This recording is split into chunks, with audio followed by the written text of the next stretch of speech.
हम चाहे कितनी नमाजें पढ़ लें, चाहे कितने रोज़े रख लें, चाहे कितनी इबादतें कर लें, हज कर लें, लेकिन हमारा आपसी ताल्लुक़ एक दूसरे से अगर अच्छा नहीं है तो हमारी इबादत बेकार है। याद रखिएगा, बहुत अहम चीज़ बतला रहा हूँ मैं। अल्लाह के रसूल सल्लल्लाहु अलैहि वसल्लम से एक सहाबी ने सवाल किया है कि हम जहाँ रहते हैं मेरे पड़ोस में 2 औरतें हैं। एक औरत ऐसी है जो बहुत नमाज पढ़ती है, बहुत रोज़े रखती है, तहज्जुद भी पढ़ती है, उसकी कभी कोई नमाज क़ज़ा नहीं होती है, रोज़े भी रखती है, बहुत इबादत करती है, लेकिन समाज के लोगों के साथ, पड़ोसियों के साथ, गांव वालों के साथ, मोहल्ले वालों के साथ उसका अखलाक अच्छा नहीं है, तौर तरीक़ा अच्छा नहीं है, रहन सहन अच्छा नहीं है, लोग उससे खुश नहीं रहते हैं। तो अल्लाह के नबी सल्लल्लाहु अलैहि वसल्लम ने फ़ौरन ये नहीं देखा कि वो नमाज कितनी पढ़ती है, रोज़ा कितना रखती है, हज कितना करती है। नबी अकरम की ज़बान से फ़ौरन ये जुमला निकला, हिया फिन्नार, वो जहन्नमी है। कहाँ चली गई नमाज, कहाँ चले गए रोज़े, कहाँ चली गई तहज्जुद? पूछने वाला पूछ रहा है, अरे अल्लाह के नबी बहुत इबादत करती है, बहुत रोज़े रखती है, बहुत नमाज़ें पढ़ती है, तहज्जुद भी नहीं छोड़ती है, लेकिन इबादत गुजार तो बहुत बड़ी है, लेकिन मोहल्ले के लोग, समाज के लोग उससे खुश नहीं रहते हैं, यानी उसका अखलाक अच्छा नहीं है, उसकी ज़बान अच्छी नहीं है, लोगों से गुफ्तगू वो अच्छी नहीं करती है। अल्लाह के नबी से पूछना चाहा कि इस औरत की इबादत का क्या है, तो अल्लाह के नबी ने क्या कहा, हिया फिन्नार, वो दोज़ख में जाएगी, जहन्नम में जाएगी।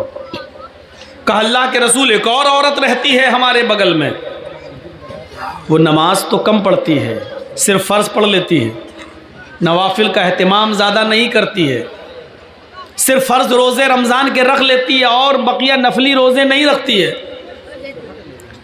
वो बहुत इबादत गुजार नहीं है, जितनी इबादत करना है फ़र्ज़ है उतना ही बस वो करती है, मज़ीद उसको इबादत की तौफीक नहीं मिलती, तहज्जुद नहीं पढ़ती वो, लेकिन उसके पड़ोसी उससे खुश हैं, उसका गांव, समाज, मोहल्ला, बिरादरी उससे बहुत खुश है, वो लोगों के साथ मिलती बहुत अच्छी तरीक़े से है, उसकी ज़बान से किसी को तकलीफ़ नहीं होती है, उसके अखलाक, करैक्टर, स्वभाव बहुत अच्छा है। अल्लाह के नबी ने क्या फरमाया, हिया फिल जन्नह, वो जन्नत के अंदर जाएगी। यहाँ से मैं अपनी तकरीर की शुरुआत कर रहा हूँ। तमाम यूट्यूबर मौजूद हैं, रिकॉर्ड हो रही है, और आज की ये तकरीर मेरे अपने भी channel Jarjis Ansari official channel पर भी लाइव चल रही है। जो लोग सुन रहे हैं सुन सकते हैं, देख सकते हैं। तो मैं यहाँ से अपनी तकरीर की शुरुआत करता हूँ। जो लोग अपने जहन में ये बनाकर आए हैं कि मौलाना साहब वेदों के मंत्र पढ़ेंगे, गीता और रामायण के श्लोक सुनाएंगे, वो इस जलसे से जा सकते हैं। अगर वो सुनने आए हैं तो उनको खुली इजाज़त है कि वो जाएं। हमें अपनी आखिरत देखना है, पहले हमें अपना मुआशरा देखना है, अपना समाज देखना है। रहा वेदों के मंत्र, तो माफ़ कीजिएगा वो एक ज़िमनी चीज़ है, वो दूसरी चीज़ है। हमारे सामने गैर मुस्लिम बैठे नहीं हैं। जब कहीं हिंदू लोग जलसा कराते हैं या सर्वधर्म सम्मेलन होता है तो वहाँ वो चीज़ें बोली जाती हैं जहाँ ये बताना मकसद होता है कि इस्लाम ये कहता है और हिंदू धर्म ये कहता है। लेकिन मेरे सामने जो मुखातब हैं, मेरे सामने जो मौजूद लोग हैं, वो माफ़ कीजिएगा मुसलमान हैं, और मुसलमानों के सामने वेदों के मंत्र पढ़ना मैं इसको ज़्यादा मुनासिब नहीं समझता। ज़रूरत पड़ी तो देख लिया जाएगा, लेकिन ये जहन बनाकर अगर आप आए हैं तो अपने जहन से निकाल दीजिए। अब आप समझेंगे मेरी तकरीर। बेटा कहाँ जा रहे हो? सामने से उठा बैठी मत कीजिएगा, पेशाब लगे तो यहीं कर लीजिएगा, लेकिन उठा बैठी मत कीजिएगा। सबसे ज़्यादा डिस्टर्ब हमको यहाँ से होता है, इधर उधर से भागें कोई दिक्कत नहीं। पहले हम अपने ताल्लुकात और अपने मामलात देखें। अच्छा, ये तो कन्फर्म है कि हम और आप इस दुनिया में भेजे गए हैं तो अल्लाह की इबादत के लिए भेजे गए हैं, और ये भी कन्फर्म है कि हमारे बाप आदम को जिस जन्नत से निकाला गया था और माँ हव्वा को, हमें और आपको उसी जन्नत को दोबारा पाने के लिए यहाँ भेजा गया है कि उस मकाम को दोबारा हासिल कीजिए जिस मकाम से हमने तुम्हारे बाप आदम और तुम्हारी माँ हव्वा को निकाला था। तो ये कन्फर्म है कि हम और आप इस दुनिया में उस खोए हुए मकाम को दोबारा पाने के लिए और उसकी तैयारी करने के लिए इस दुनिया में आए। और हम ये नमाज पढ़ रहे हैं, रोज़े रख रहे हैं, इबादत कर रहे हैं, लेकिन हमारे आपसी ताल्लुकात आपस में अच्छे नहीं हैं तो हमारी इबादतें कबूल नहीं।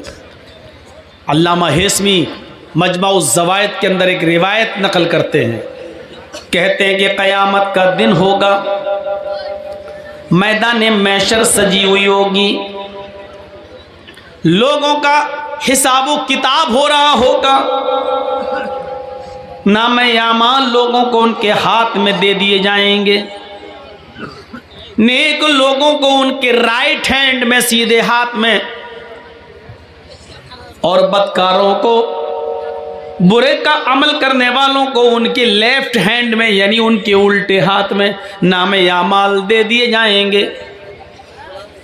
कुछ लोग खड़े होंगे, अभी उनको नामे आमाल नहीं मिले होंगे, ये तहज्जुद गुजार होंगे, नमाजें इनकी कभी नहीं छूटी होंगी, फजर की नमाज भी इनकी कभी तर्क नहीं हुई होगी, अजान से पहले ये मस्जिद में पहुंचने वाले लोग होंगे, हाजी होंगे, नमाजी होंगे, मौलवी होंगे, अभी इनको इनके हाथ में नामे आमाल नहीं मिला होगा, लेकिन इनको उम्मीद होगी हमने तो बड़ी नमाजें पढ़ी हैं, बड़े रोज़े रखे हैं, बड़ी इबादतें की हैं, फरिश्ता जब मुझे मेरे हाथ में नामे आमाल देगा तो दाहिने हाथ में नामे आमाल देगा।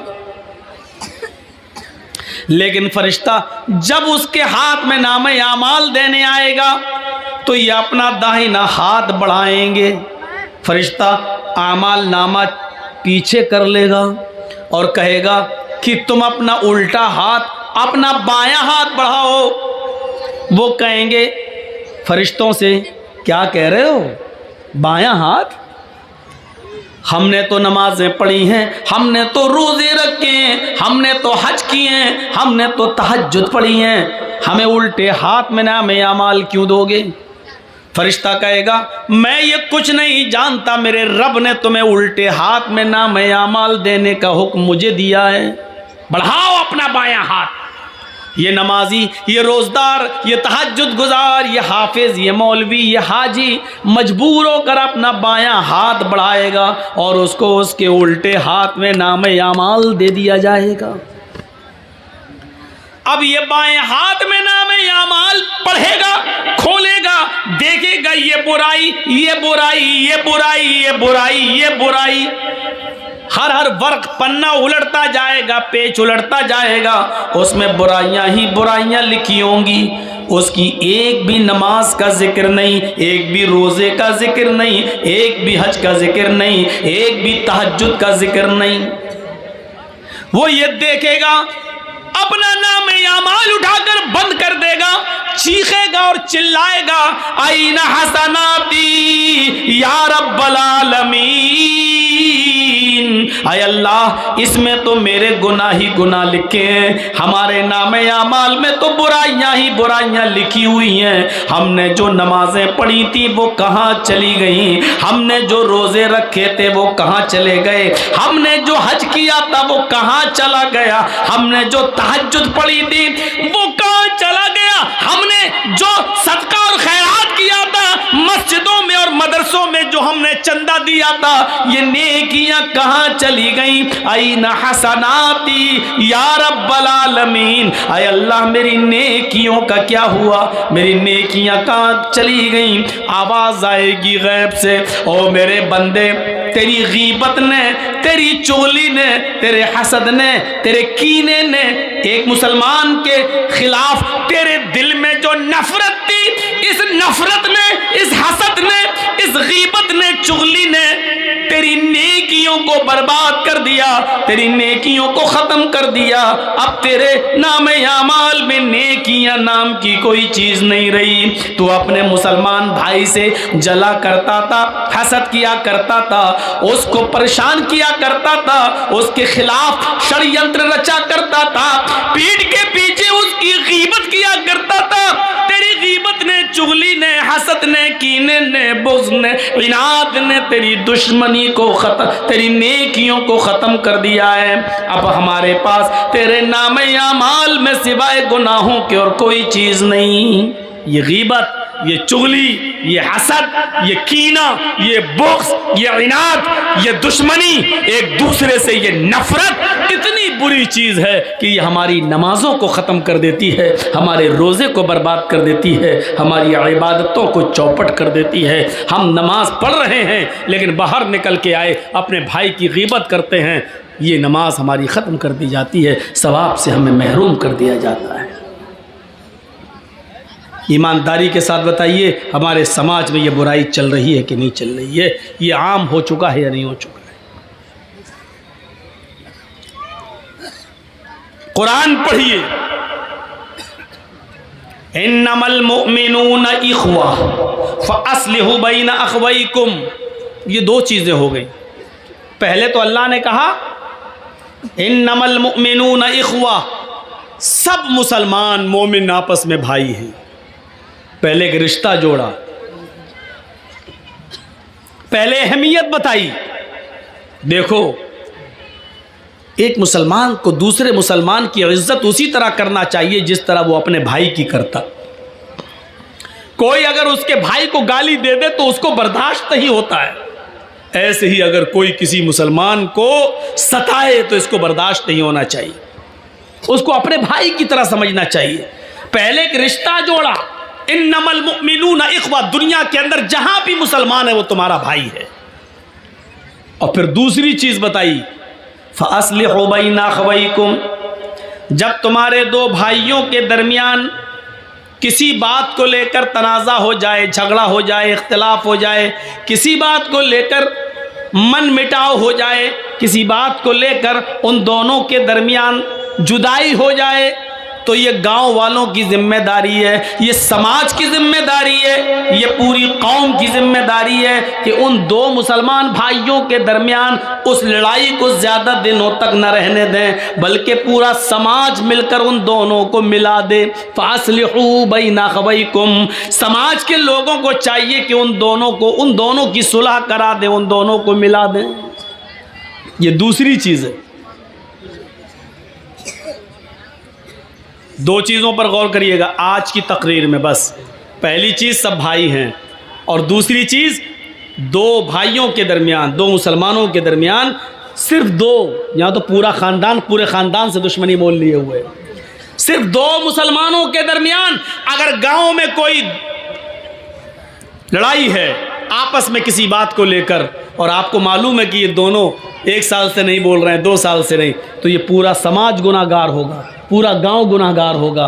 पूरे गांव की और पूरे समाज की जिम्मेदारी ये बनती है कि उन दोनों के दरमियान सुलह करा दें।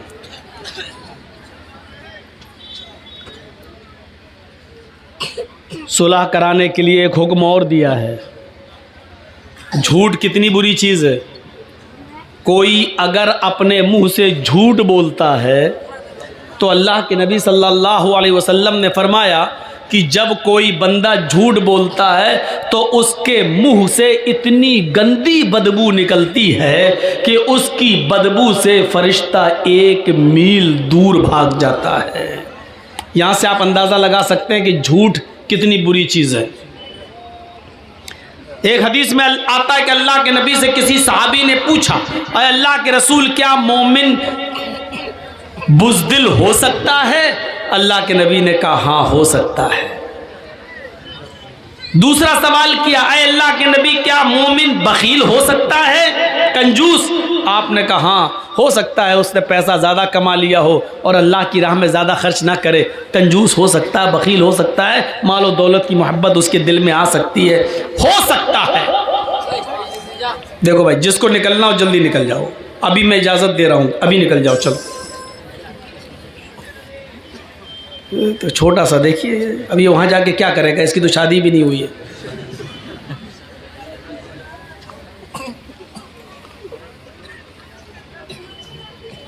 देखो भूल गया ना मैं, यही डिस्टर्ब होता है मुझे। तो मैं अर्ज ये कर रहा था कि वो झूठ कितना बुरा है कि अल्लाह के नबी ने कहा कि हाँ, मोमिन बखील भी हो सकता है, मालो दौलत की मोहब्बत उसको आ सकती है, बुज़दिल भी हो सकता है, बखील भी हो सकता है। फिर पूछने वाले ने पूछा, अरे अल्लाह के रसूल, क्या मोमिन झूठा भी हो सकता है, क्या झूठ भी बोल सकता है? तो अल्लाह के रसूल ने क्लियर कर दिया, फरमाया वल्लाहि अल मोमिन ला यकज़िब, अल्लाह की कसम झूठ बोलता हो वो मोमिन हो ही नहीं सकता। मोमिन और झूठ, मुसलमान और झूठ, ये दो अलग अलग चीजें हैं। मुसलमान और झूठ नहीं, मुसलमान में बुज़दिली आ सकती है, मैदान जंग में लड़ रहा है, काफिरों से लड़ रहा है, देखा ये बहुत ज़्यादा भारी पड़ रहे हैं, नहीं हमें मार डालेंगे, पीठ फेरी, चुपचाप से भाग गए मैदान छोड़कर। हालांकि ये भी गुनाह है, नहीं भागना है मैदान जंग में से, चाहे मौत ही आ जाए, लेकिन पीठ दिखा के नहीं भागना, ये भी गुनाह है। लेकिन अल्लाह के रसूल ने कहा इसकी वजह से आपको ईमान से निकाला नहीं जाएगा। गुनाह है लेकिन मोमिन रहोगे, उसका गुनाह तुम्हें पड़ेगा। मालो दौलत की मोहब्बत है, साहब आपने 1000 कमाया, दे दो ना 100 रुपये आज मदरसे को, नहीं साहब 50 ले दो, नहीं, बखीली आ सकती है। मालो दौलत की मोहब्बत आपको घर कर सकती है, लेकिन इसकी वजह से आपको ईमान से खारिज नहीं किया जा सकता है, आप मोमिन रहेंगे। लेकिन फिर पूछा क्या मोमिन झूठा भी हो सकता है? तो अल्लाह के रसूल चौंक गए और यक बैक बोले, बैक वक्त नहीं, मोमिन के अंदर झूठ की सिफत पैदा नहीं हो सकती, जो झूठ बोले वो मोमिन नहीं। लेकिन यहां अल्लाह के नबी क्या कह रहे हैं, अगर दो मुसलमान आपस में लड़ जाएं और उन दोनों में 3 दिन से ज्यादा नफरत भर जाए, 3 दिन से ज्यादा वो गुफ्तगू नहीं कर रहे हो, तो समाज मोहल्ले के लोगों को चाहिए कि उनमें सुलह कराई जाए। अगर सुलह कराने में मेहनत कर रहे हैं और सुलह नहीं हो रही है, ये लोग आपस में एक नहीं हो रहे हैं, 1000 कोशिशें करने के बावजूद भी दो मुसलमान भाई आपस में एक नहीं हो रहे हैं, लेकिन आपको मालूम है कि झूठ अगर बोला जाए तो ये एक हो जाएंगे। अल्लाह के नबी यहाँ झूठ बोलने की इजाजत दे रहे हैं। क्या कह रहे हैं? लैसल कद्दाब अल्लज़ी युस्लिहु बैनन नास। उन दो मुसलमानों के दरमियान अगर सुलह कराने के लिए, उनको एक करने के लिए अगर तुम्हें झूठ का सहारा लेना पड़े तो बोल दो, तुम झूठ बोलकर उनको एक कर दो, तुम्हें गुनाहगार नहीं लिखा जाएगा, तुम्हें ईमान से खारिज करार नहीं दिया जाएगा। यानी दो मुसलमानों को एक करने के लिए झूठ बोलने की इजाजत दे दी गई। इसी तरीके से अगर किसी की बीवी नाराज हो और मन ना रही हो तो शौहर अपनी बीवी को मनाने के लिए भी झूठ बोल सकता है, लेकिन इतना बड़ा झूठ मत बोलना कि पकड़ जाए। हाँ इतनी मोहब्बत करता हूँ, तुम कहो तो चांद तोड़ के लाएं। अबे 1 मील तो ऊपर जा नहीं सकता, तो 2,40,000 मील की ऊंचाई पे जाके चांद तोड़ के लाएगा? तो इतना बड़ा भी झूठ मत बोलना कि बीवी को यकीन ही ना आए। हल्का फुल्का झूठ जिससे वो मान जाए शौहर बोल सकता है, इजाजत है, इसके अलावा और कहीं नहीं। तो मेरे भाइयों, आप अंदाजा लगाइए कि एक मुसलमान का दूसरे मुसलमान के साथ क्या मामला है कि अगर झूठ बोलकर भी उन दोनों को एक किया जा सकता है तो कर दो।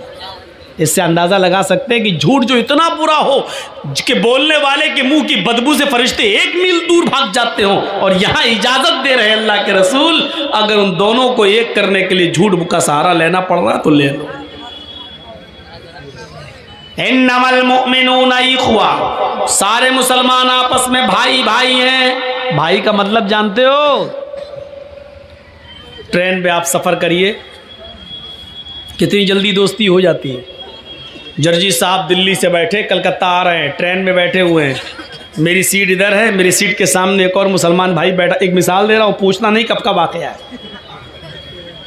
एक मिसाल दे रहा हूँ। सामने एक और मुसलमान भाई बैठा हुआ, हम उसको नहीं जानते, वो हमें नहीं जानता।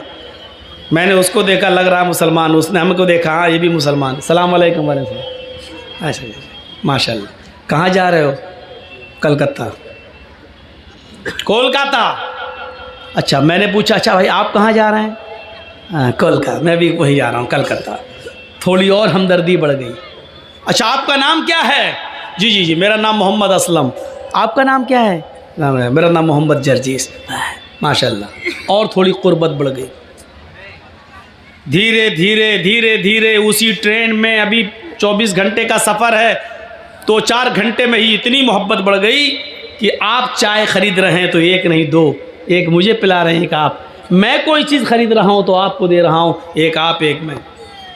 थोड़ी और कुर्बत बढ़ी। अच्छा कहाँ जाओगे? कोलकाता में मडिया बुरुज। आप कहाँ जाएंगे? अरे साहब मैं भी वहीं जा रहा हूँ। लीजिए, और कुर्बत बढ़ गई। अब ये कुर्बत इतनी बढ़ गई कि मैं किसी स्टेशन पर पानी भरने के लिए उतरता हूँ तो वो आदमी मेरे सामान की देखरेख कर रहा है, क्योंकि ये हमारा भाई है, सफ़र का साथी है। वो किसी स्टेशन पे उतरता है तो हम उसका सामान देख रहे हैं। आप इतना भरोसा हो गया, जब मैं उतरता हूँ तो उससे कहता हूँ मेरा सामान देखना, जब वो उतरता है तो मुझसे कह देता भाई साहब मैं उतर रहा हूँ, मेरा सामान देखना। अब उसकी न सिर्फ जान बल्कि उसके माल की हिफाजत की जिम्मेदारी भी एक दूसरे के ऊपर आयद हो जाती है।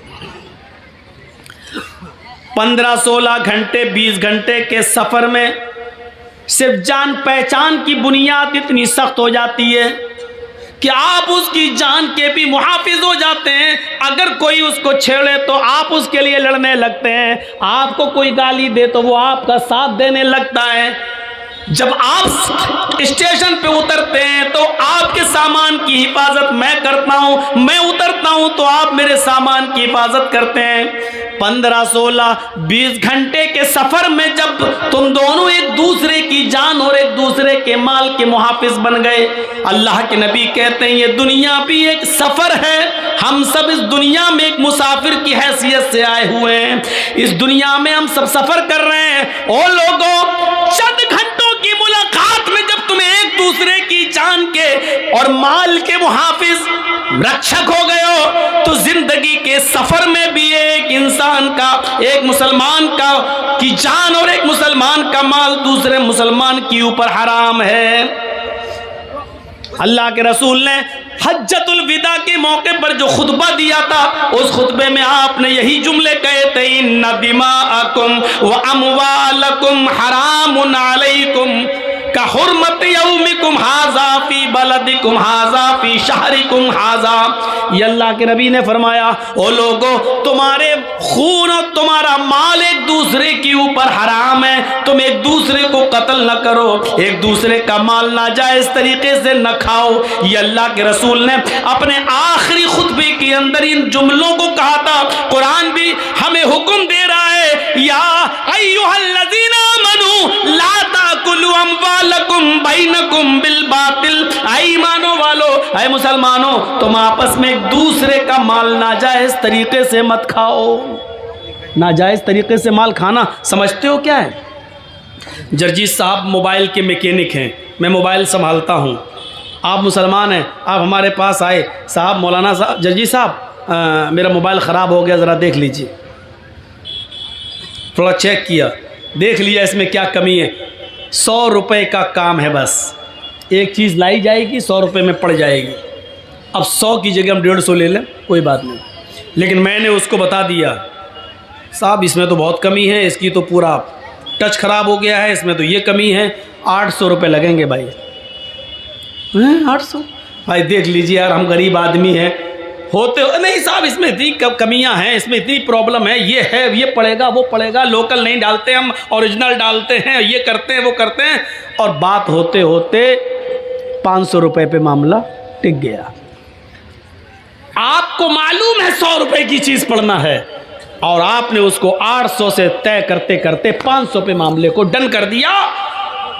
सुनो, मोबाइल संभाल कर उसको दे दिया और 500 रुपये ले लिया। ये 500 रुपए लेके जब आप अपने घर जाते हो, गोश्त खरीदते हो, खाना बनाते हो, या इससे कोई कपड़ा खरीदते हो, पहनते हो, अल्लाह की कसम आपने नाजायज तरीके से उससे जो माल कमाया है, इस माल को खाकर अगर आप नमाज पढ़ेंगे तो आपकी नमाज कबूल नहीं होगी। अगर इस 500 रुपए से आपने कोई कुर्ता खरीदा और कपड़ा पहनकर नमाज पढ़ रहे हो तो आपकी नमाज आपके मुंह पे मार दी जाएगी, कबूल नहीं होगी, क्योंकि आपने नाजायज तरीके से माल कमाया है। 100 रुपए की जगह पर आपने 500 लिया है और कसम खा के कहा अल्लाह की कसम 50 रुपए बच रहे हैं साहब।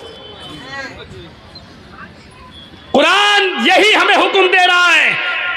क्या करोगे वेदों के मंत्र सुनकर? अपने मुआशरे के अंदर, समाज के अंदर अपनी जिंदगी को पहले पाक साफ करो।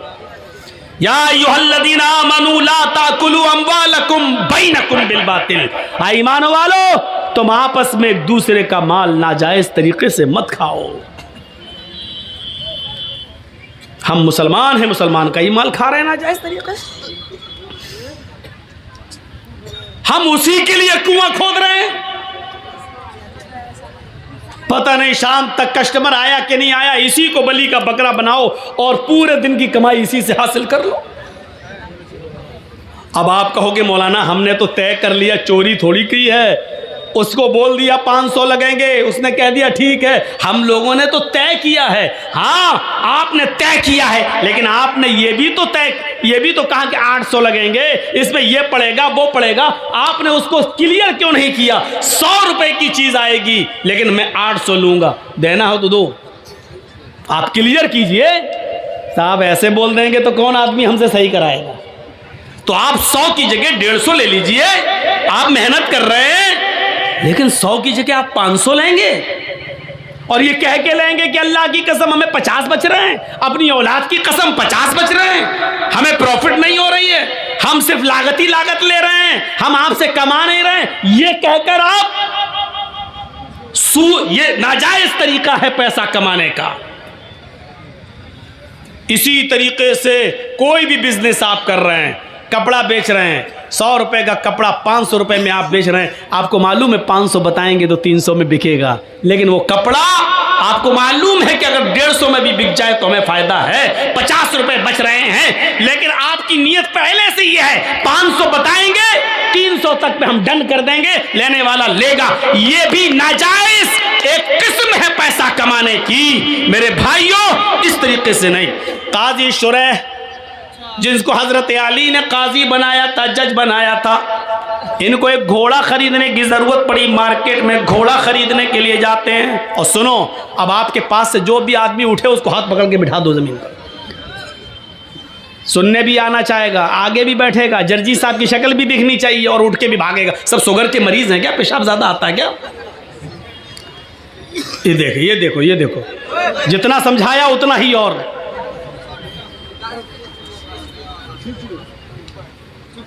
नहीं समझा रहा हूं तो और सीना जो मेरे सब मोदी बन रहे हैं, नहीं मानूंगा बात, अपने मन की बात। यहीं बैठे रहना, अब जाना नहीं कहीं। ज्यादा तेज आ रहा है क्या? कमर में लग रहा है इसीलिए कह रहे खड़ा हो जाओ। तो जाओ जाओ जाओ, चलो जल्दी जाओ। इतनी जल्दी कमर में लग गया? अभी तो काम ही नहीं लियो कमर वाला।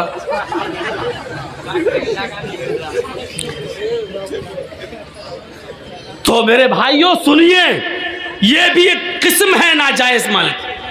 काजी शुरैह ने एक घोड़ा खरीदना चाहा और घोड़ा खरीद रहे हैं तो घोड़े वाले से पूछा, घोड़ा बेच रहे हो? कहाँ, कितने का? उसने कहा 400 दिरहम का। काजी शुरैह ने कहा देखूं 400 का है या 300 का, ये तो चलाने के बाद पता चलेगा। क्या मैं तुम्हारे घोड़े को चला सकता हूं? थोड़ी देर के लिए मैं ट्राई कर सकता हूं? काजी शुरैह, घोड़ा बेचने वाले ने कह दिया ले लो। ये हमदर्दी हमारे अंदर भी आनी चाहिए, यही इस्लाम है। काजी शुरैह उस घोड़े पर बैठे और उसकी लगाम पकड़ी और चला कर देखा और फिर लौट कर आए, एक चक्कर लगाकर कहने लगे घोड़े वाले, सच बताओ कि ये घोड़ा तुम कितने का दे रहे हो? उसने कहा 400 दिरहम का। नहीं, तुम्हारा घोड़ा तो 400 से भी ऊपर का है। मैंने इस घोड़े की रफ्तार से अंदाज़ा लगाया है, शायद तुम किसी मजबूरी में तुम बेच रहे हो। मुझे सच बताओ घोड़े की सही कीमत क्या है? कहा नहीं, मैं तो 400 दिरहम मुझे मिल जाए, मुझे जो ज़रूरत है उतना ही मैंने बता दिया। काजी शुरैह ने कहा कि नहीं, तुम्हारा घोड़ा 500 दिरहम का है। घोड़ा बेचने वाले ने कहा इधर सुनिए, इधर देखिए,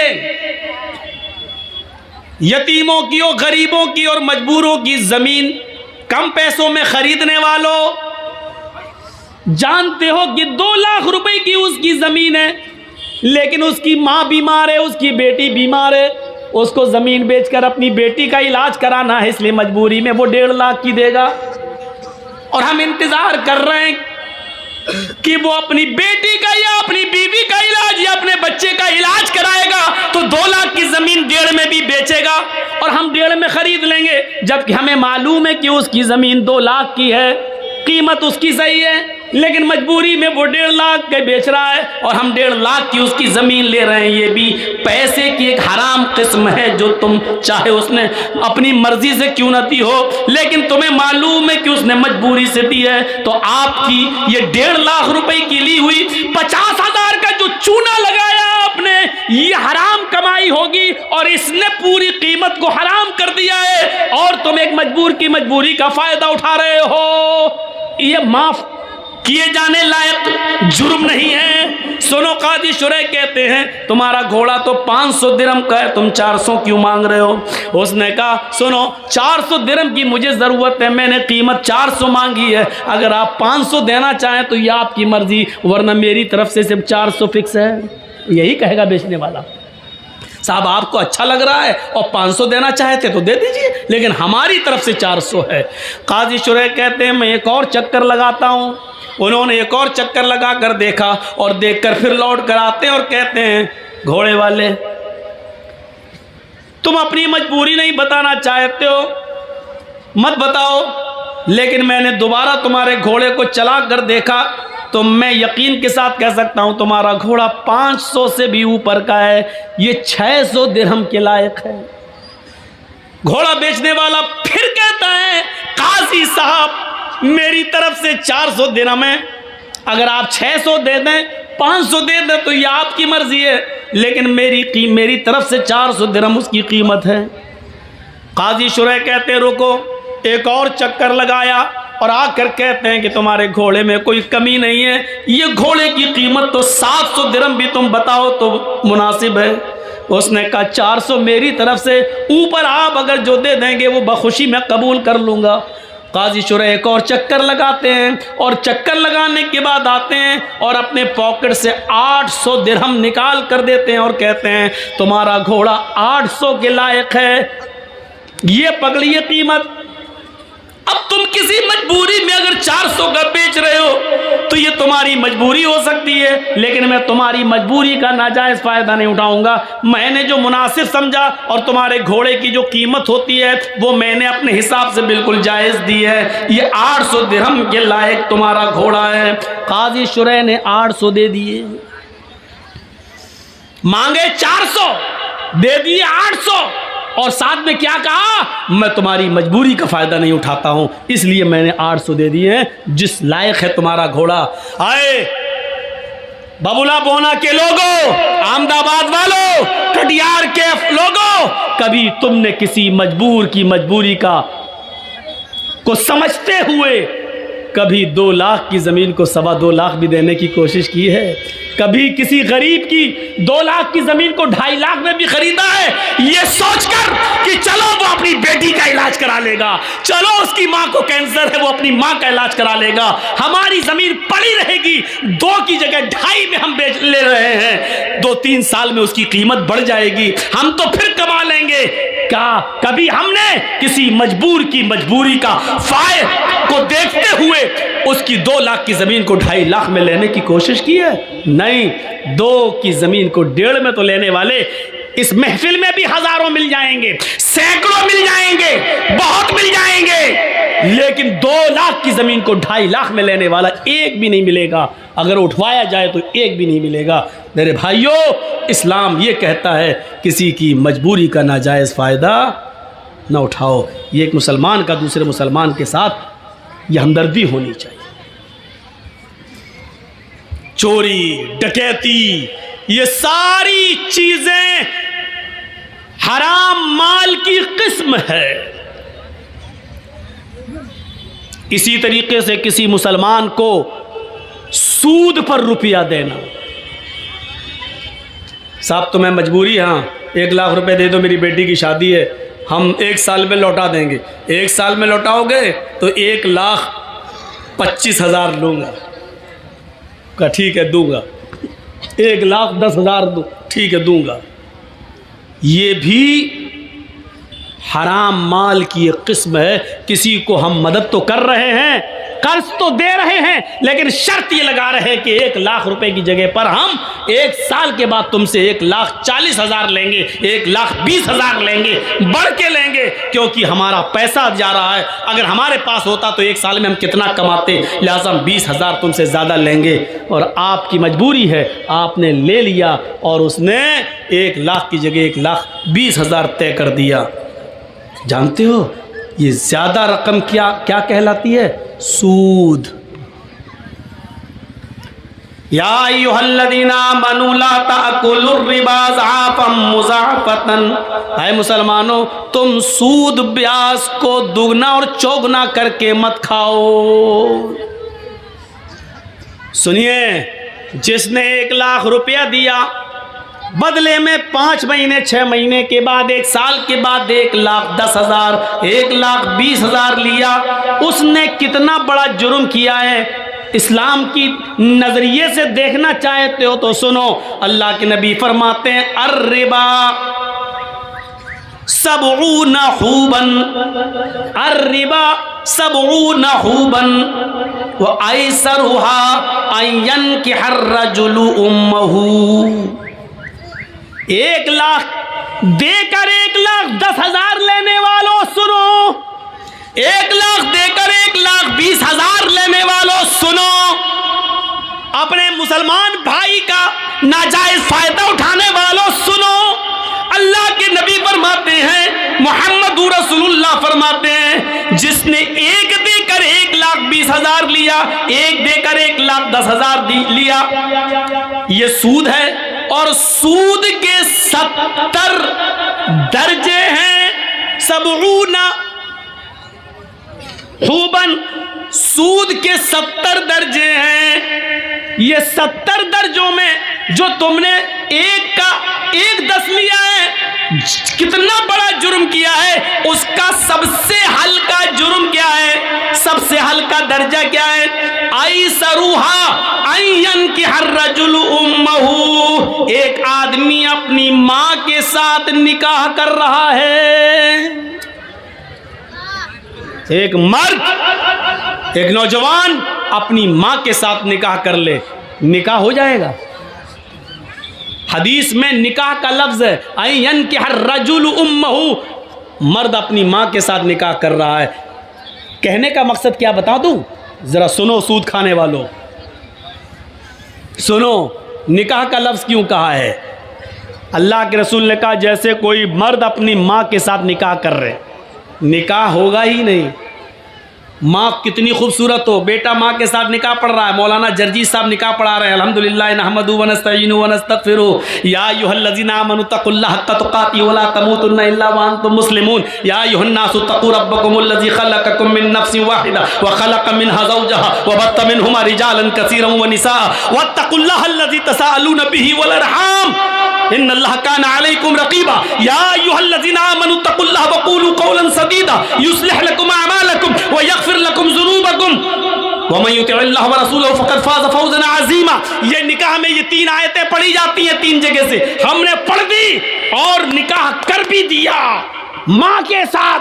लेकिन इन कुरान की आयतों के पढ़ने के बावजूद माँ बेटे पर हलाल नहीं होगी, यानी निकाह नहीं होगा। पूरा कुरान पढ़ दिया, उसके बाद निकाह पढ़ा दिया, फिर भी निकाह नहीं होगा। जिस तरीके से अल्लाह के नबी के बताने का मकसद क्या है, जिस तरीके से पूरा कुरान पढ़कर, बल्कि हजारों बार कुरान पढ़कर, लाखों मर्तबा कुरान पढ़कर भी अगर तुम निकाह करना चाहो माँ के साथ, तब भी माँ हलाल नहीं होगी। उसी तरीके से जितना मुश्किल एक लड़के के लिए उसकी माँ का हलाल होना मुमकिन नहीं है, उसी तरीके से किसी मुसलमान के लिए किसी मुसलमान की मजबूरी का फ़ायदा उठाकर उससे 10,000 रुपये ज़्यादा लेकर सूद खाना भी हलाल नहीं है। जिस तरह माँ हलाल नहीं हो सकती है, उसी तरीके से सूद भी हलाल नहीं हो सकता है, चाहे उस सूद पर 10 लाख मरतबा कुरान क्यों ना पढ़ लिया जाए। और दूसरा मकसद क्या है अल्लाह के रसूल के ये बताने का? सुनो, बहुत सुन चुके हो वेदों के मंत्र। आज हमारी तकरीर और तकरीरों से हटकर है, आज हमारा प्रोग्राम और प्रोग्रामों से बिल्कुल हटकर है। आज हमारा टारगेट सिर्फ हाँ आप हैं, हम हैं, हमारा समाज है, हमारा मुआशरा है। क्या हुआ भैया, आपके भी कमर में दर्द हो रहा है?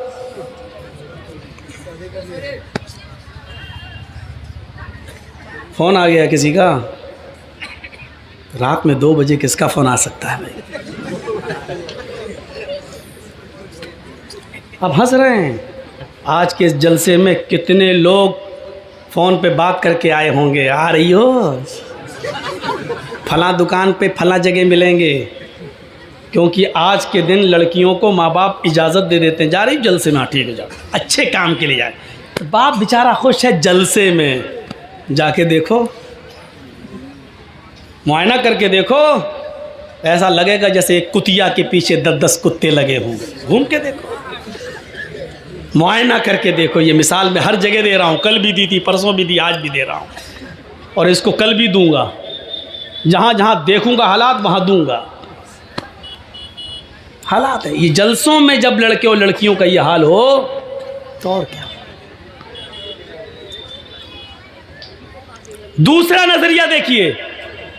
पहली बात, जिस तरह माँ के साथ चाहे कितनी मर्तबा निकाह किया जाए माँ हलाल नहीं हो सकती, उसी तरह सूद भी हलाल नहीं हो सकता। दूसरा मकसद, दूसरा बताने का मकसद क्या अल्लाह के रसूल का? जिस तरह कोई लड़का अपनी माँ के साथ निकाह करके अपनी माँ को रख ले और माँ को के साथ हम बिस्तरी करें, तो पूरा समाज उसको कितनी बुरी नज़र से देखता है कि देखो अपनी माँ को रखे हुए हैं, देखो अपने माँ के साथ शादी कर ली। समाज इसको बर्दाश्त नहीं करेगा कि कोई शख्स अपनी माँ के साथ निकाह करके अपनी माँ को अपनी बीवी बना कर रखे। तो समाज जिस तरह इस आदमी से नफरत करता है कि जो अपनी माँ को रखे हुए हो, इसी तरह समाज और गांव को चाहिए, मुआशरे को चाहिए कि सूद खाने वाले को इसी नफरत की नज़र से देखे, इससे भी बुरी नज़र से देखे, क्योंकि ये तो सबसे हल्का दर्जा है। 69 दर्जे इससे भी ऊपर हैं सूद के और ब्याज खाने वाले के, ये तो हल्का दर्जा है। 70 दर्जे हैं, ये हल्का है, तो इससे 70 गुना ज़्यादा बुरा उस आदमी को समझा जाए जो सूद खाता है। अब सोचो, सूद खाने वाले का हमारे मुआशरे में सोशल बाइकाट होना चाहिए। ना इसकी लड़की लेना चाहिए, ना इसको लड़की देना चाहिए, ना इसकी शादी में बैठना चाहिए, ना इसको शादी में बुलाना चाहिए, ना इसके खुशी में शामिल होना चाहिए, ना इसके मौत मिट्टी में शामिल होना चाहिए। इसका सोशल बाइकाट होना चाहिए। इसका बाइकाट नहीं हो रहा है, इसको आज रोजगार समझा जा रहा है, ये तो रोजी रोटी कमाने का जरिया है, वो कर रहा है वो धंधा। अभी इस गाँव का कोई लड़का किसी लड़की को लेके भाग जाए, 2 दिन बाद पंचायत बैठ जाएगी समाज की, है कैसे भागा, उस लड़की की जिंदगी बर्बाद हो गई है, चलो या तो 2 लाख जुर्माना दो या उस लड़की के साथ निकाह करो। अभी पंचायत बैठ जाएगी, सजा मुतय्यन कर दी जाएगी उसकी, या तो शादी करो उस लड़की के साथ क्योंकि तू लेके भागा है, या फिर तू 2 लाख रुपए जुर्माना दे क्योंकि लड़की की जिंदगी बर्बाद हो गई। अब उससे कौन शादी करेगा? ये पंचायत फैसला करेगी, ये गांव का समाज फैसला करेगा। गांव के समाजियों, गांव की पंचायत में बैठने वालों, एक शख्स जब नमाज छोड़ता है तो उसकी पंचायत क्यों नहीं बैठती है? एक शख्स सूद खा रहा है, आपके गांव में 1 लाख देता और 1,25,000 लेता है, उसके खिलाफ आप पंचायत क्यों नहीं बिठाते हैं? एक्शन क्यों नहीं लेते हैं? ये आदमी तो इतना बुरा है, सूद खाने वाला, इतना बुरा तो वो शख्स भी नहीं है जो अपनी मां के साथ जिना कर रहा है। जब उससे भी गंदा सूद खाने वाला है तो आप ऐसे आदमी को समाज में बर्दाश्त कैसे कर रहे हैं और आपके समाज में यह आदमी रह कैसे रहा है? मत कहो मौलाना गांव का मुखिया ही ऐसा है। अरे हो मुखिया हो, सरपंच हो, MLA हो, MP हो, मौलवी जर्जीस के जूते की बूट के नीचे नहीं समझता। कुरान और हदीस के आगे कोई अहमियत नहीं है इनकी। जर्जीस भी सूद खाएगा तो ये हदीस उसके ऊपर भी लागू होगी। कुरान और हदीस किसी को नहीं छोड़ता है। साहब मुअज़्ज़ज़ आदमी हैं, ऐसा मत बोलिए। मैं किसी का नाम थोड़ी ले रहा हूं, मैं किसी का नाम नहीं ले रहा हूं। जो भी इसमें इन्वॉल्व है बुरा है।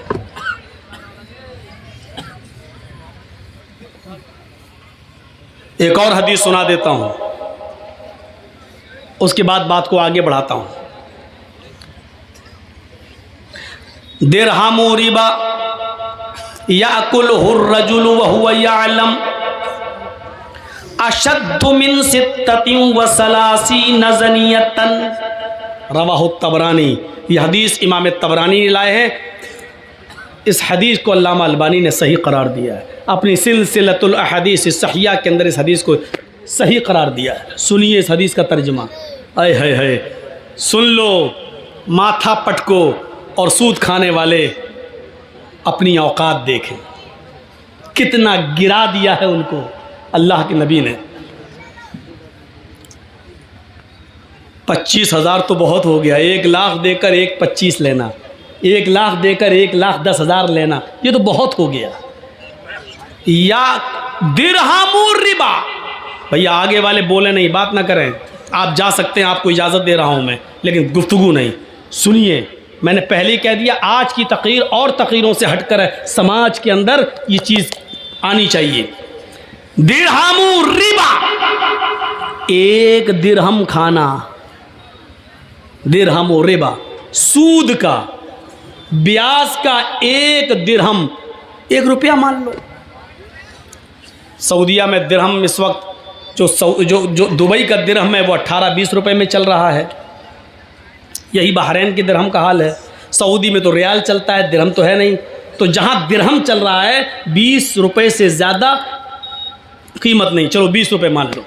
दिरहम और रिबा, 1 दिरहम जिसने खाया वह हुआ यअलम, और वो जानता है कि ये सूद है। यानी 100 रुपये दिए और 1 महीने के बाद कहा नहीं अब 120 दो, तो 1 दिरहम हो गया। 20 रुपये का 1 दिरहम मान लो। इसका ये मतलब नहीं कि 20 से नीचे वाला जायज़ है, 1 रुपया ही सूद का क्यों ना हो वो भी हराम है। और सुनिए, जिसने 1 दिरहम खाया जानता है कि ये सूद का है, खा लिया, जुर्म कितना बड़ा है मालूम है? अशद्दु मिन सित्ततिन व सलासीन ज़नियतन। सित्ता 6, सलासीन 30, 6 और 30 जोड़िए, 6 + 6 + 30 कितना हुआ? 36 ज़नियतन, जिना। गोया कि उसने 36 मरतबा जिना किया। 1 रुपया जिसने सूद का खाया जानते हुए कि ये सूद है, ये 1 दिरहम 36 मरतबा जिना से भी ज़्यादा सख्त है। 36 मरतबा जिना करना आसान है, लेकिन सूद का 1 दिरहम 36 मरतबा जिना करने से भी संगीन जुर्म है। क्या रह गया? समाज में कोई लड़का किसी लड़की के साथ एक बार जिना कर ले और पकड़ा जाए तो समाज में नाक कट जाती है, वो लड़की बैठी रहती है, कहीं उसका निकाह नहीं होता है, अरे वो फला के साथ, अरे गलत काम हो चुका है। सोचो 36 मरतबा, और इसको भी कहा कि यह आसान है। सूद का 1 रुपया 36 मरतबा भी जिना से ज़्यादा सख्त है। क्या गुजर रही होगी आज की मेरी तकरीर उन लोगों के ऊपर जो सूद खाते हैं। अल्लाह की कसम, एक एक लफ्ज़ उनके ऊपर हथौड़ा बन के बरस रहा होगा।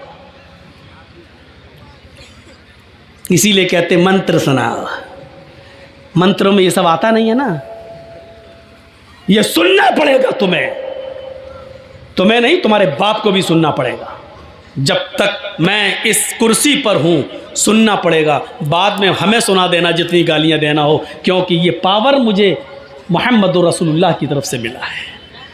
जब तक मैं इस कुर्सी पे हूं सुनना पड़ेगा। ये है सूद और ब्याज की हैसियत, हकीकत नहीं। अब आपका एक सवाल होगा कि मौलाना साहब बैंकों में हम जो पैसा रखते हैं, अब सोचिए, एक और मसला हल कर दूं। जो लोग बैंक में नौकरी करते हैं, अब उनके बारे में पूछो कि मौलाना साहब वो नमाज़ पढ़ते हैं, उनकी नमाज होगी या नहीं होगी? वो कुर्बानी करते हैं, उनकी कुर्बानी होगी कि नहीं होगी? क्लियर कर दूं, नहीं होगी। क्यों?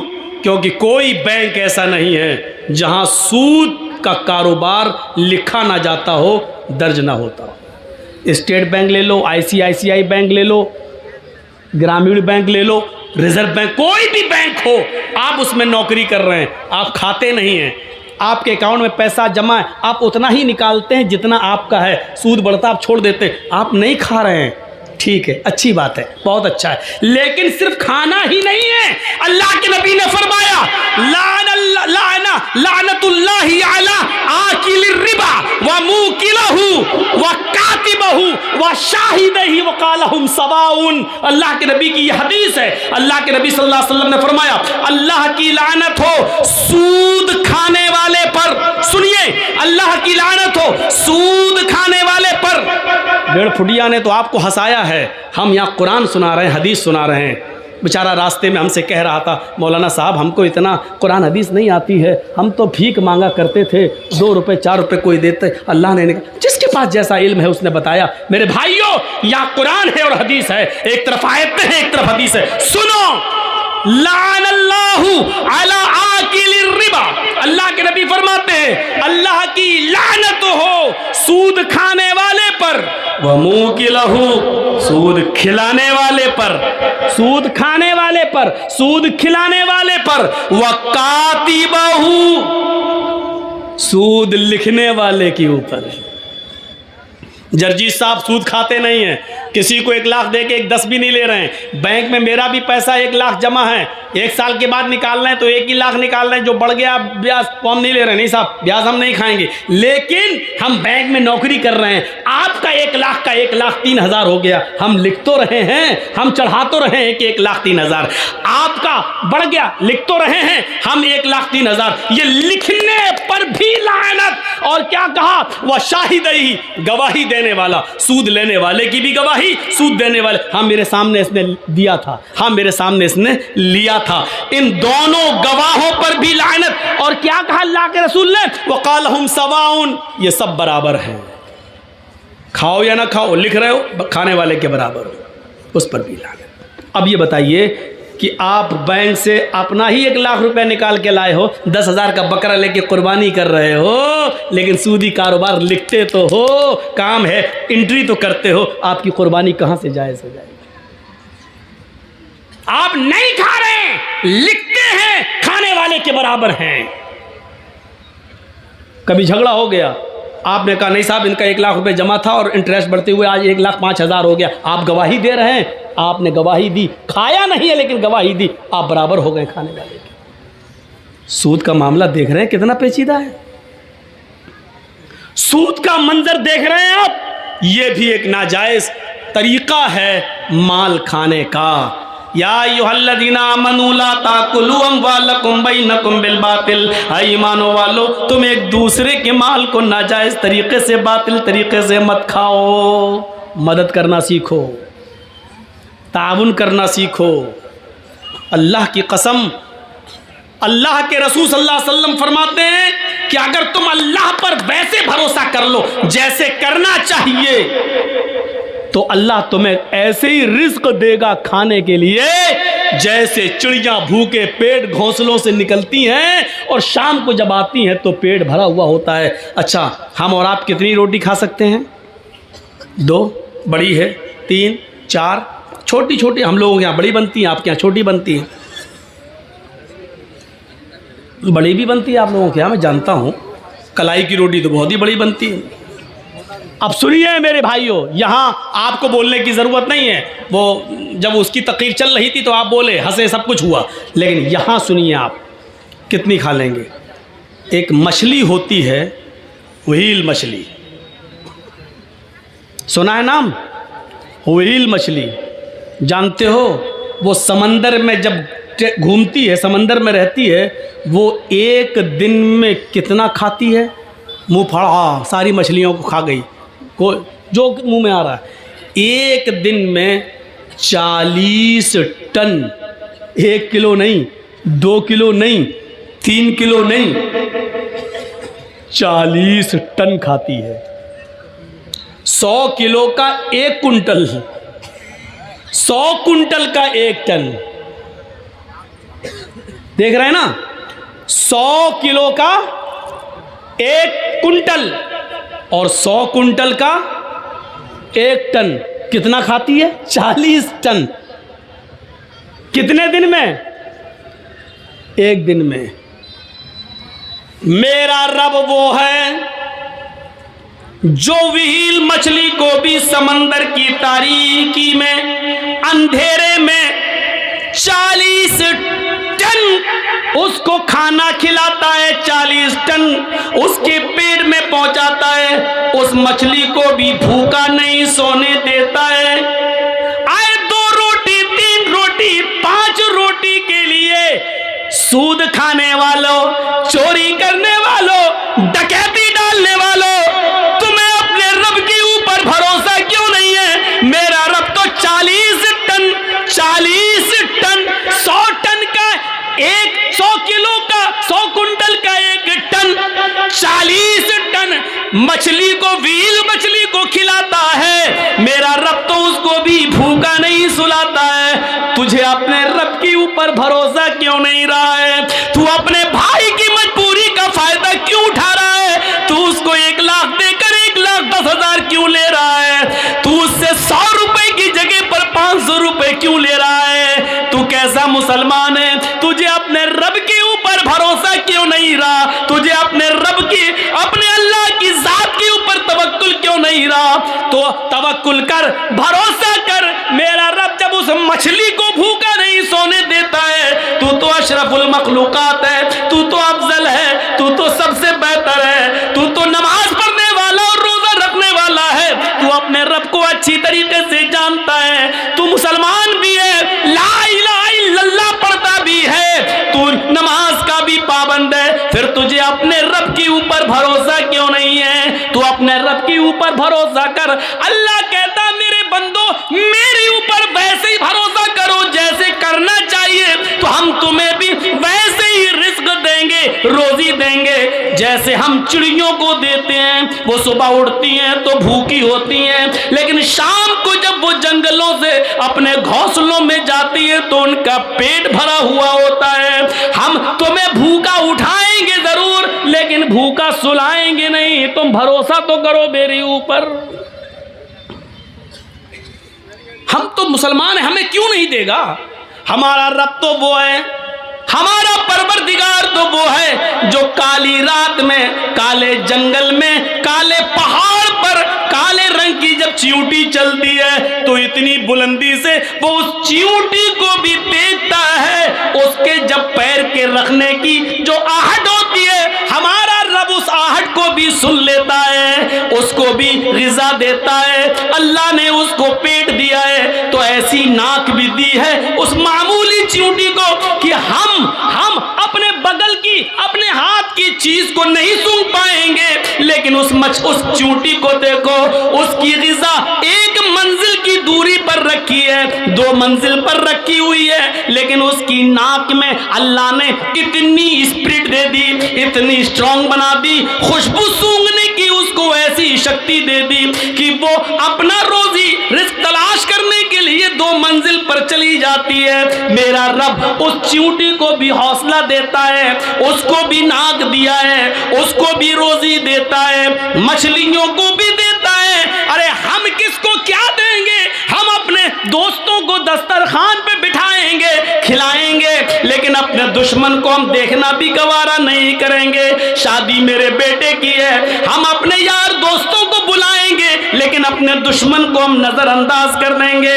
मेरे भाइयों, हम दोस्तों को खिलाएंगे, पिलाएंगे, लेकिन दुश्मन को भूल जाएंगे, उसकी तरफ नजर उठाकर भी नहीं देखेंगे। मेरा रब तो वो है जो दोस्त को भी खिलाता है, दुश्मन को भी खिला रहा है, नमाज पढ़े उसको भी दे रहा है, न पढ़े उसको भी दे रहा है, करता है वो उसको भी देता है, और जो मूर्तियों की पूजा कर रहा है वो उसको भी दे रहा है। उसकी नजर में खाने और पीने में कोई इम्तियाज नहीं। ओ मेरे बंदो, जब हम काफिरों को दे सकते हैं तो तुम्हें क्यों नहीं दे सकते? तुम तो मेरे करीबी बंदे हो। मेरा रब तो वो है जो दोस्त दुश्मन नहीं, वो सबको देता है। 90 साल के एक बूढ़े को इब्राहिम अलैहिस्सलाम ने दस्तरखान से उठा दिया था ये कहकर कि तू आग का नाम लेकर खा रहा है, रख अल्लाह का नाम ले। उसने कहा नहीं लेंगे, आग ही मेरा रब है। भगा दिया उसको। जिब्रील आ गए, अरे इब्राहिम तुमने आज उस बूढ़े को बुलाया और खाना भी नहीं खिलाया, भगा दिया, जाओ उसको पकड़ के लाओ और खिलाओ। जिब्रील से इब्राहिम अलैहिस्सलाम कहने लगे, अरे वो तो अल्लाह का नाम ही नहीं लेता। कहा इब्राहिम वो तो 90 साल में पूरी जिंदगी में कभी उसने अपने रब का नाम नहीं लिया। तुम्हारे दस्तरखान पर तो उसने आज अल्लाह का इनकार कर दिया, लेकिन वो तो 90 साल से नाम नहीं लेता। लेकिन तुम्हारा रब 90 साल से उस बूढ़े को खिलाता रहा, उस बूढ़े को पिलाता रहा, उस बूढ़े को रोजी रोटी देता रहा। फिर तुम उस बूढ़े को दस्तरखान से कैसे भगा सकते हो? तुम्हारे रब की रहमत को ये गवारा नहीं है। जाओ बुला कर लाओ, पकड़ के लाओ। बुला के लाया, इब्राहिम अलैहिस्सलाम लाए और उस बूढ़े को खिलाया। कहा लो खाओ। कहा अब क्या हुआ? मैं अल्लाह का नाम नहीं लूंगा। कहा मत लो, मैं आग का नाम लूंगा। लो। अरे अब क्या हुआ? अचानक कैसे बदल गए? फरमाया मेरे रब की रहमत को गवारा नहीं हुआ कि कोई भूखा दस्तरखान से उठ जाए। मेरे रब ने कहा वो तो 90 साल से मेरा नाम नहीं ले रहा है, फिर भी हमने उसको खिलाया पिलाया है। फिर तुम कैसे उठा सकते हो? जब अल्लाह को एतराज नहीं तो तुम्हें कैसी ऑब्जेक्शन, तुम्हें कैसा एतराज? उस बूढ़े ने कहा आपका रब इतना मेहरबान है, फिर मुझे उस रब से जोड़ दो जिसकी रहमत का ये हाल है। मेरे भाइयों, वो बूढ़ा पहले इब्राहिम अलैहिस्सलाम से जुड़ता है, अपने रब से जुड़ता है, उसके बाद खाना खाता है, अल्लाह का नाम लेता है और खाना शुरू कर देता है। मेरे भाइयों, ये रब है जो गैरों को भी खिला रहा है, अपने दुश्मनों को भी खिला रहा है, नाफरमानों को भी खिला रहा है। जब वो खिलाने पिलाने वाला है तो हमें रोजी रोटी की इतनी फिक्र क्यों हो रही? होनी चाहिए, लेकिन इतनी फिक्र नहीं। जब 40 टन गोश्त खाने वाली मछली को खिला रहा है वो, तो हमें 2-4 रोटी के लिए इतनी फिक्र क्यों? इतना उतार चढ़ाव है? क्या होगा? कल कहाँ से खाना आएगा? 1 महीने बाद हम रिटायर हो जाएंगे सरकारी नौकरी से, फिर हमारे बच्चों को कौन देखेगा? हमारी 4 बेटियां हैं, हमारी बेटियों की शादी कैसे होगी? इनके लिए जहेज का इंतजाम। अरे मुआशरे में समाज के लोगों, जहेज की लानत को खत्म करो। अगर इसको आपने खत्म कर दिया तो बहुत बड़ा एक जिहाद आप जीत जाओगे, बहुत बड़ा एक मार्का आप हासिल कर लोगे। क्योंकि इंसान नाजायज तरीके से जो कमा रहा है, अक्सर उसमें ऐसे हैं कि जिनको अपनी बेटियों की शादी करना है, उनको अपना फ्यूचर, मेरी बेटी की शादी कैसे होगी, इसलिए वो नाजायज तरीके से माल कमा रहा है।